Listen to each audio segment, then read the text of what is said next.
તો દોસ્તો આજે છે ને અમે ઇન્વાઇટેડ છીએ જિલ્લા કાનૂની સેવા સત્તા મંડળ, એટલે કે અમારા ગામમાં અત્યારે એવું કાનૂની સહાયક ક્લિનિક ખોલવાનું છે.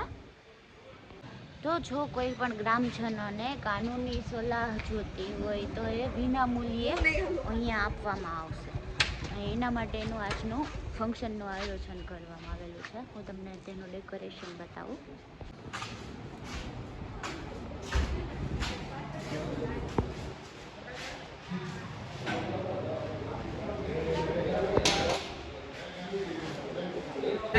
અને એ માર્ગદર્શન પ્રમાણે તમારે આગળ વધવાનું છે.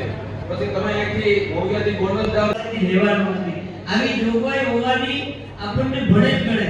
એટલે આપ ટીચર હો, શિક્ષક હો, પ્રિન્સિપાલ હો કે પહેલા આપણે દીપ પ્રાગટ્ય કરી અને પછી આપણે કાર્યનું ઉદ્ઘાટન કરશું.